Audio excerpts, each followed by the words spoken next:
kita buka tafsir sikit. Masih ada masa waktu kita. Ya, untuk kitab tauhidnya itu dulu kita padakan. Tafsir udah lama nggak kita buka. Masih tafsir suratul Fatihah. Kan nggak ada yang nggak hafal suratul Fatihah kan? Ya, sebejat-bejatnya orang pasti tetap hafal surah Al-Fatihah. Ya.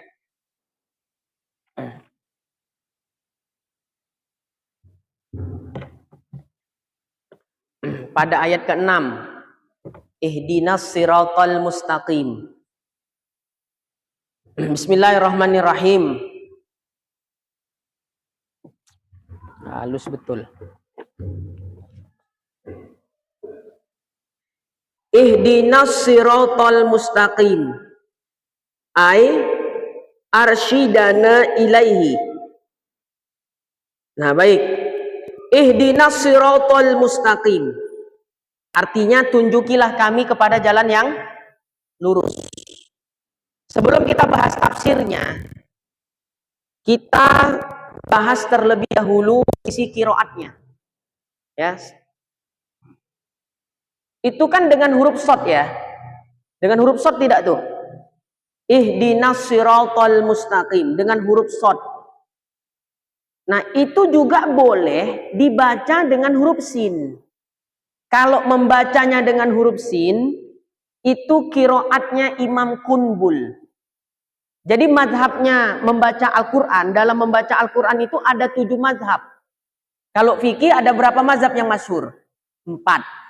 Dalam akidah ada mazhab Ahlus Sunnah, ada mazhab Syiah, ada mazhab Mu'tazilah, ada mazhab Khawarij, ada mazhab filosof. Itu dalam akidah.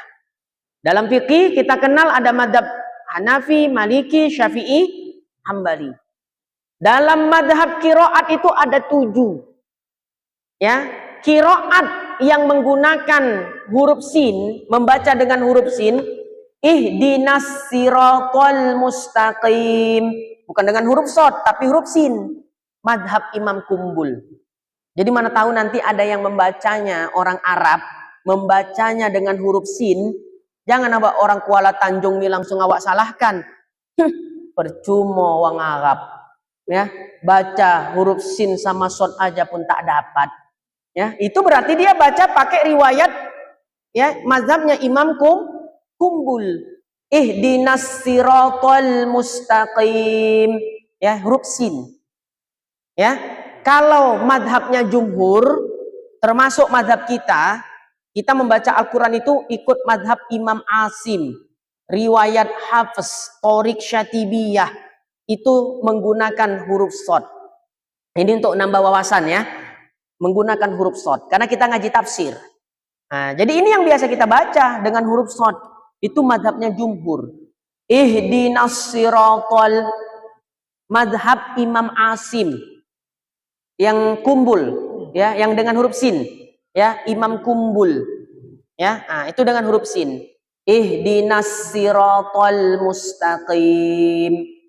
Ihdinas siratal mustaqim. Nah, jadi bisa dengan 2, huruf sin dan huruf shad. Ya, kalau huruf shad itu mazhab jumhur, termasuk mazhabnya kita lah, ya, mazhabnya Imam Asim, riwayat Hafaz, Thoriq Syatibiyah. Nah, ihdina itu artinya adalah hidayah. Ihdina itu diambil dari kata al-hidayah. Nah, al-hidayah itu bisa bermakna ad-dilalah. Ya, kita sering nggak mendengar istilah hidayah? Sering kan? Minta selalu itu. Ya Allah, berilah hambamu taufik dan hidayah. Wabillahi taufik wal hidayah. Sering kita ucapkan. Hidayah itu ada 5 macam. Ya, nanti itu pembahasannya. Ya, yang jelas ada namanya hidayah. Nah, jadi ihdina itu diambil dari kata al-hidayah. Hidayah itu bisa bermakna ad-dilalah, bisa bermakna al-irsyad. Ya, di mana letak perbedaannya? Kata al-hidayah bisa bermakna ad-dilalah. Ad-dilalah itu artinya petunjuk. Ya, ad-dilalah. Tapi kalau al-hidayah dengan makna al-irsyad, itu artinya petunjuk dan bimbingan. Nah, simak baik-baik nih. Ihdina di dalam suratul Fatihah ini adalah al-hidayah dengan makna al-irsyad. Jadi ketika kita membaca ayat ini, ihdinas siratal mustaqim, kita bukan hanya minta kepada Allah supaya ditunjuki jalan yang lurus saja, tapi sekaligus kita minta supaya dibimbing untuk menempuh jalan yang lurus itu. Ya, sekali lagi, hidayah itu bisa bermakna ad-dilalah. Kalau maknanya ad-dilalah petunjuk saja. Tapi kalau hidayah dengan makna al-irsyad, itu maknanya adalah bimbingan. Diberi petunjuk sekaligus diberi bimbingan. Ya, bayangkan aja kalau saya nanya jalan misalnya.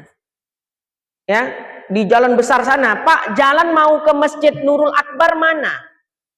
Ditunjukin sama orang yang saya tanya, Bapak lewat simpang ini masuk ke dalam terus saja, nanti belok ke kiri.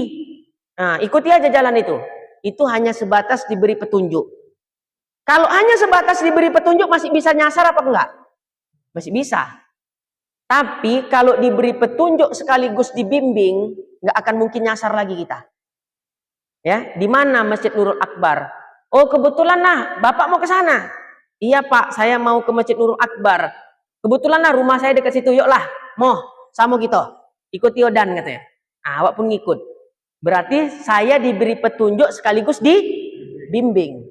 Bakal nyasar enggak kira-kira? Enggak.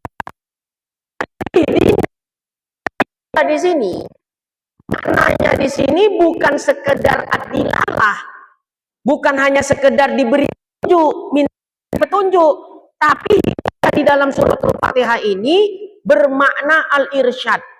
Ya Allah, beri saya petunjuk dan bimbing saya kepada jalan yang lurus. Orang kalau hanya diberi petunjuk masih mungkin sesat. Tapi kalau udah diberi petunjuk sekaligus dibimbing, kecil kemungkinan sesat.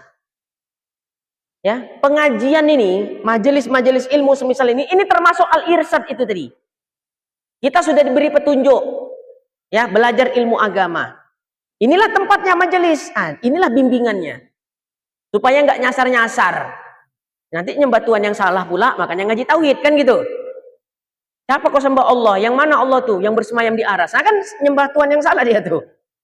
Ya, majelis taklim ini, kita berada di majelis taklim ini, sadar nggak sadar, alhamdulillah, ya, kita telah mendapatkan petunjuk sekaligus dibimbing oleh Allah Ta'ala untuk betul-betul menempuh jalan yang lurus. Itulah makna ihdina di situ.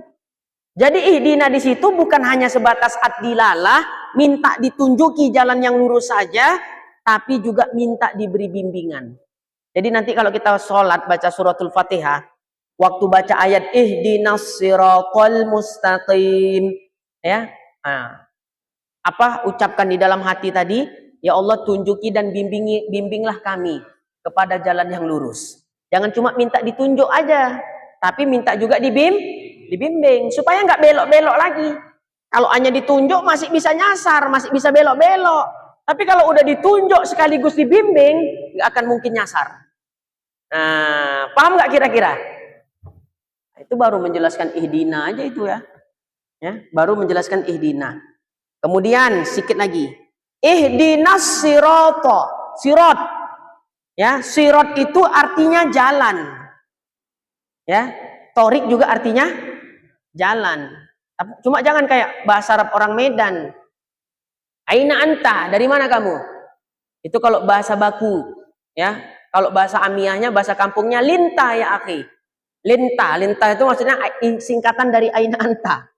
Ya, linta ya akhi, bahasa pasaran. Ya, amiyah. Tapi kalau bahasa Arab yang bagus aina anta ya akhi. Ya, linta ya akhi. Tak ada linta pacat ada katanya kan. Ya, itu singkatan dari aina anta. Nah, kemudian orang Medan jawabnya apa? Ana torik huna. Mana ada bahasa Arab kayak gitu? Aku jalan-jalan di sana. Ya, torik itu kan artinya jalan. Jadi karena dia mau bilang jalan-jalan, 2 kali disebutnya toriknya. Torik-torik huna, bahasa Arab itu. Nah, itu anak-anak pesantren kan kadang ada bahasa Arab wajib, ya kan, di pesantrennya itu. Ya, tapi bahasa Arabnya bahasa Arab torik-torik huna itu. Ya. Nah, jadi ada pernah datang ke kita anak pesantren, sok-sok bahasa Arab. Ya, kau dari pesantren mana? Pesantren ini, Ustaz. Wah, bahasa Arab, bahasa Arab. Tapi bahasa Arabnya awak pening malah dengarkannya. Itulah torik-torik huna itu tadi. Udahlah kau pakai bahasa Medan aja udah. Ya, saya bilang, gak usah pakai bahasa Arab, pakai bahasa Medan aja. Nah, itulah dia. Baik. Jadi bahasa Arab itu ada bahasa baku, ada bahasa amiyah, bahasa pasaran. Misalnya kalau kita mau minta doa sama guru gitu ya. Kalau bahasa bakunya, ud'uli ya Ustadz. Doakan saya ya Ustadz. Ud'uli. Tapi kalau bahasa pasarannya, di'li. Di'li ya Ustadz. Ya, nah, singkatan dari ud'uli. Ya. Cuma Arab itu nggak semuanya sama. Amiyahnya Arab Saudi dengan amiyah Mesir, dengan Arab dengan amiyah Lebanon itu beda. Ada perbedaan-perbedaan dia. Ya, nah, itulah dia. Kalau ngajar tafsir itu harus menguasai ilmu alat. Ya, nah, kita nggak usah berani-beranian lah sok-sok kali ngajar tafsir. Ya, tadabbur Al-Quran. Ya, kalau nggak ngerti ilmu alat, ya nahu sorof nggak paham, nggak usah lah. Ya, nanti masuk ancaman Nabi Muhammad.